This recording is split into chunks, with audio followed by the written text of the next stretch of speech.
4차 산업혁명 시대에서는 모든 기업이 바라는 궁극의 인재상이 아닐까라는 생각이 들었습니다. 직무 전문가가 미덕이었던 시대는 저물어가고 있는지 모릅니다.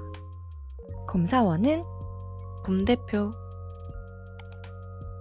안녕하세요. 곰대표 뜬곰입니다. 저는 현재 IT 회사에서 프로덕트 매니저로 일하고 있습니다. 오늘은 AI 기술이 가져올 앞으로의 변화에 대해 굉장히 흥미로운 견해와 날카로운 통찰을 보여주는 책 직무의 종말을 소개해 드리려고 합니다. 사실 AI 기술의 발전 방향에 대해서 찬반과 다양한 의견들이 논의되고 있는 상황인데요. 제가 즐겨보는 유튜브 채널 테드에서도 각 업계의 스피커들이 AI에 대한 각자의 견해를 매주 쏟아내고 있습니다. 연사들이 속한 업계나 업의 특성에 따라 그리고 연사들의 개인적인 성향에 따라서 AI의 활용법이나 AI로 인한 영향을 각자 다르게 이야기하곤 하지만 오늘 제가 읽은 이 책 직무의 종말에서 소개하는 AI의 미래는 개인적으로 굉장히 신선해서 저희 구독자 여러분들께 꼭 소개시켜드리고 싶었습니다. 특히 지난 1년은 제가 미드레벨의 PM으로 진입하게 되면서 저도 모르는 사이에 제 직무를 대하는 가치관과 태도가 많이 바뀌었다는 것을 인정하게 된 시기이기도 했는데요. 저에게 PM이라는 직무의 의미와 앞으로의 저는 어떻게 제 커리어를 성장시키고 싶은지에 대한 견해가 이 책에서 이야기하는 커리어 트렌드의 변화와 맞닿아 있는 부분이 있어서 오늘 한번 진솔하게 이야기해보려고 합니다. 영상 마지막에는 구독자 이벤트도 소개해드릴 예정이니 오늘 영상 끝까지 봐주셨으면 좋겠습니다. 책의 제목처럼 직무의 종말은 지금까지 인정받았던 전문적인 직업들, 숙련도가 필요했던 직업들, 그리고 경계가 존재했던 직무들이 앞으로는 어떻게 사라지고 뒤섞이게 되는지 설명합니다. 여기 재미있는 예시가 있습니다. 바로 생성형 AI의 위력을 전 세계적으로 알렸던 사건인데요. 2022년 8월 생성형 AI 미드저니로 만든 그림이 미국 콜로라도 주립 박람회 미술대회에서 사람이 직접 작업한 그림을 제치고 우승하게 된 일입니다. 스페이스 오페라 극장이라는 제목의 이 그림은 게임 기획자였던 39세의 제이슨 앨런이 미드저니의 프롬프트를 입력해서 생성한 그림입니다. 미드저니는 텍스트를 입력하면 텍스트에 맞는 그림을 출력해주는 생성형 AI 툴인데요. 우승을 수상한 제이슨은 이 작품을 만들기 위해 미드저니의 최소 624개의 텍스트 프롬프트와 인풋 리비전을 사용했고 그 이후 어도비 포토샵으로 수정 그리고 기가픽셀 AI 툴로 사이즈를 확대했다고 밝혔습니다. AI가 생성한 그림이 미술대회에서 수상한 것을 두고 많은 논란이 있었지만 사실 이 미술대회에서 AI를 사용하지 말라는 규칙은 없었습니다. 창조적으로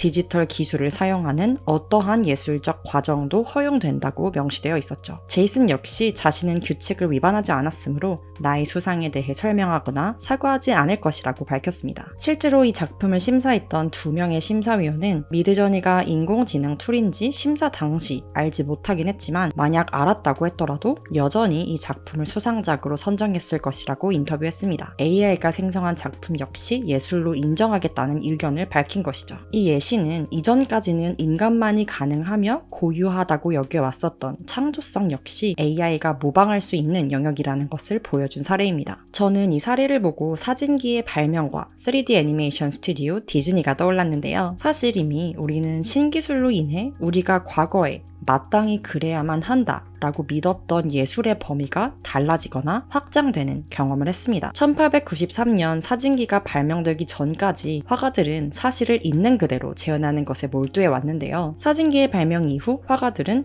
회화는 죽었다 라고 통렬하게 비판했고 역설적으로 초현실주의, 추상주의, 입체파 등 사진기로 표현할 수 없는 영역에서 회화를 발전시키게 되었습니다. 그리고 1930년대 이후에는 사진은 그 자체로 하나의 예술 장르가 되었죠. 전 세계 사람들에게 사랑받는 3D 애니메이션 스튜디오 디즈니는 어떤가요? 저 역시 디즈니를 매우 애정하는 팬인데요. 디즈니는 마치 실제처럼 겨울 왕국의 눈, 그리고 모아나의 바다를 만들어내지만 관객들은 디즈니의 배경이나 등장인물이 진짜가 아닌 가짜라고 비난하지 않고 디즈니가 만들어낸 환상적인 세계관을 즐기며 영화의 스토리에 푹 빠져들잖아요. 그리고 애초에 3D 애니메이션까지 가지 않아도 되지 않을까요? 우리가 진짜처럼 느끼고 관람하는 수많은 영화들도 촬영 전후로 정교한 컴퓨터 그래픽을 거친 작업물들이죠. 타이타닉, E.T., 아바타를 만든 거장 제임스 카메론 감독 역시 1992년에 이미 컴퓨터 그래픽이 영화의 미래라고 생각했다라고 이야기합니다. AI를 사용해도 괜찮은 범위에 대해서 여러 논의가 이루어지고 있긴 하지만 이미 탄생한 기술을 적용하고 말고의 논의는 결국 사회적 합의가 이루어지는 시간 문제가 아닐까 생각합니다. 사진기와 회화의 발달, 그리고 CG 기술이 적용되는 영화의 사례에서 이미 인류가 경험했듯이 앞으로의 미래 역시 예술 분야에서 AI 작업물도 자연스럽게 예술로 받아들이는 시기가 도래하지 않을까 합니다. 책 직무의 종말에서는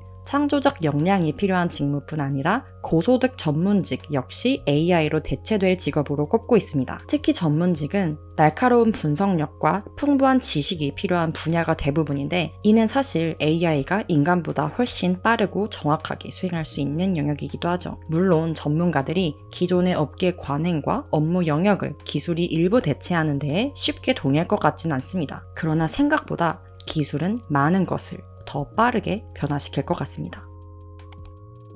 그렇다면 오늘의 책 직무의 종말에서는 왜 직무의 종말을 선언한 것일까요? 마이크로소프트에서 23년 3월 한 달간 직원들이 사용한 MS 오피스 활용 빈도를 조사한 결과 엑셀, 워드, PPT, 원노트 같은 업무 자체를 위한 툴 사용은 43%, 팀즈 미팅, 팀즈 채팅, 이메일 같은 커뮤니케이션을 위한 툴 사용은 57%로 직원들은 직무적 전문성이 필요한 업무보다도 커뮤니케이션을 하는 업무에 더 많은 시간을 할애하고 있었습니다. 책 직무의 종말에서는 앞으로의 직무 전문가를 전문성, 창작의 주체보다는 커뮤니케이션, 그리고 소프트 스킬을 발휘하는 주체로 예측합니다. 물론 이 소프트 스킬에는 AI 툴을 다루고 AI와 커뮤니케이션 할 수 있는 능력까지도 포함하고 있습니다. 이렇게 특정 직무 전문성이 상대적으로 약화된다는 것은 곧 직무의 경계가 허물어질 수 있다는 것을 의미하기도 합니다. 예를 들어 기존의 기획자는 이미지나 동영상을 생성하는 AI 툴을 활용하면 디자이너의 업무를 일부 병행할 수 있게 되고 기존의 안드로이드, iOS, 백엔드 등으로 분화되었던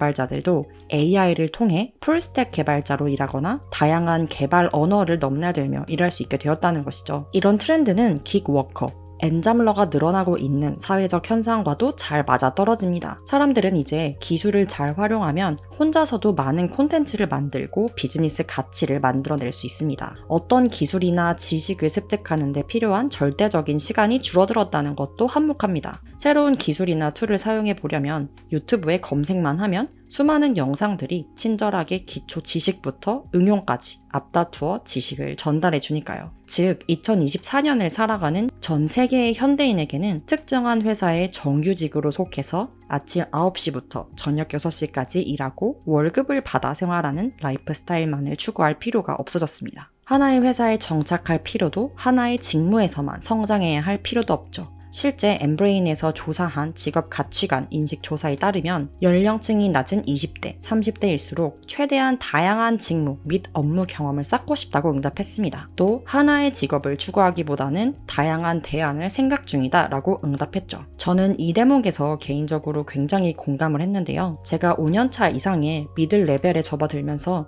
최근 프로덕트 매니저라는 저의 직무를 대하는 가치관과 태도가 저도 모르는 사이에 바뀌었다는 생각을 했습니다. 프로덕트 매니저라는 직무는 내 성향과 가치관에 잘 맞고 일하는 게 재밌고 보람있어. 라는 생각에는 변함이 없지만 프로덕트 매니저로서 제 커리어를 마감할 것이라는 예감은 왜인지 크게 들진 않아요. 솔직히 처음에는 이런 고민도 들더라고요. 나도 나이가 들면서 혹은 연차가 쌓이면서 열정이 식은 걸까? 내가 그동안 너무 찌든 걸까? 저희 곰사원은 곰대표 채널을 이전부터 봐주신 구독자분들은 잘 아시겠지만 저는 제 첫 커리어를 마케터로 시작했습니다. 제 장점인 전략적인 사고방식을 활용해서 브랜드 가치를 키우는 데 기여하고 싶었고 궁극적으로는 브랜드를 통해 사회와 고객들에게 좋은 영향력을 전달할 수 있는 사람이 되고 싶었거든요. 사실 현재 PM으로서 제가 하고 있는 일도 그 결이 비슷합니다. 기술을 마중물로 활용한다는 특징 외에는 전략적으로 문제에 접근해서 실행을 통해 풀어내고 결국 비즈니스 가치를 만들고자 한다는 목표가 공통적이죠. PM 역시 20년 전에는 존재하지 않았던 직무이지만 테크 인더스트리가 중요한 업계로 급부상하는 과정에서 새롭게 탄생한 소위 말해 트렌디한 직무일 뿐이지 앞으로 2030년 이후에는 또 어떤 직무가 인기를 얻고 또 저물게 될지는 모르는 일입니다. 그래서인지 나는 PM이야 라는 아이덴티티 그리고 나는 PM으로서 성장하고 싶어 라는 목표로 가득 찼던 지난 몇 년의 시간을 거쳐 최근에는 나는 비즈니스 가치를 만들어내고 싶어. 나는 내가 좋아하는 일로 내 커리어를 발전시키고 싶어. 라는 방향으로 저의 커리어 가치관이 변했습니다. 수단을 잘 활용하고 발전시키되 목적을 잃지 않는 삶. 그게 제가 추구하는 방향인 것 같아요. 직무의 종말에 따르면 이런 변화는 저에게만 일어나고 있는 것 같진 않습니다. 직무 전문가가 미덕이었던 시대는 저물어가고 있는지 모릅니다. 그렇다면 이러한 변화 속에서 앞으로의 채용 트렌드는 어떻게 변화할까요? 2023년 5월 마이크로소프트가 발표한 업무 동향 지표 2023을 살펴보면 생성형 AI의 도입 이후 기업이 원하는 인재상에 많은 변화가 있었다는 것을 알 수 있습니다. 벌써 7위에는 AI 위임 역량이 자리합니다. AI 위임 역량은 크게 3가지 항목으로 구체화시켜볼 수 있습니다. 첫째, AI를 효과적으로 사용하여 업무를 수행하는 AI 활용 능력. 둘째, AI에게 명확하고 효과적인 지시사항을 작성하는 프롬프트 작성 능력. 셋째, AI가 생성한 결과를 검증하고 필요한 조치를 취하는 결과 검증 능력. 게다가 나머지 항목들인 분석적 판단, 감성 지능, 창의적 평가, 지적 호기심, 그리고 편향 감지 및 처리 등의 능력들도 직원이 AI 툴을 효과적으로 사용할 수 있다는 것을 전제하는 역량으로 보입니다. 책의 내용을 종합해보면 4차 산업혁명 시대에서는 새로운 AI 기술을 학습하고 업무에 적용하며 기존의 직무의 경계를 넘어 AI 조수를 효과적으로 활용할 수 있는 커뮤니케이터가 모든 기업이 바라는 궁극의 인재상이 아닐까라는 생각이 들었습니다. 그리고 나아가 한 기업에 속하지 않더라도 스스로 다양한 AI 툴을 사용해서 비즈니스 가치를 만들어내는 1인 사업가 역시 훨씬 더 보편화될 것이라는 미래를 예견해 볼 수도 있었습니다. 책 직무의 종말에서 제가 가장 흥미롭게 읽은 대목은 바로 단기적인 미래가 아닌 장기적인 인류의 미래에 대한 견해였습니다. AI가 많은 일자리를 대체할 것이라는 우려의 목소리가 업계를 막론하고 나오고 있죠. 책에서는 반대로 생각하면 앞으로 인류는 더 이상 생산성을 목표로 일을 해야만 하는 존재가 아니라 의미와 재미를 위해 일을 하는 호모 파덴스가 될 수 있다고 이야기합니다. 호모 파덴스는 도구의 인간을 의미하는 호모 파베르와 놀이의 인간을 의미하는 호모 루덴스를 조합하여 만든 합성어로 인간이 재미와 의미를 동시에 추구하는 존재라는 것을 나타내는 말입니다. 책에서는 AI가 인간의 상당수 노동을 대신할 수 있게 되면 사람들은 AI가 나의 일을 대체한다며 전전긍긍해 할 것이 아니라 인간의 노동 역할을 본질적, 철학적으로 재정립하고 오히려 일을 하지 않아도 되는 시간에 인간으로서 우리가 정말로 무엇을 해야 하는지 노동의 본질에 대해 고민해야 한다고 이야기합니다. 이는 인문학 베스트셀러였던 가짜 노동이 던지는 메시지와도 연결되어 있다고 보이는데요. 김상욱 교수는 TVN 알쓸별잡에서 이렇게 이야기하기도 했습니다. 인간은 일을 해야 한다는 강박으로 끊임없이 일을 만들어낸다. 절약된 시간과 효율로 얻은 이익을 그저 일을 더 하는데 사용하고 있다. 재미있었던 것은 책이 로마의 귀족들과 앞으로의 인류의 라이프 스타일을 연결 지었다는 것입니다. 로마 제국 전성기 시절의 귀족들은 먹는 것, 입는 것 등 모든 집안일들을 노예에게 맡기고 향기로운 와인을 마시고 좋은 공연과 경기를 즐겼으며 문화와 예술, 철학을 탐구하며 인간의 존재와 삶을 탐구했습니다. 그 결과 많은 문화적 발자취를 남기기도 했죠. 이렇게 로마의 지배층들은 누워서 음식을 먹으며 연회를 즐겼다고 하니 AI에게 일을 맡기고 남는 시간에는 누워서 음식을 먹으며 철학적인 토론을 즐기는 제 모습을 상상하니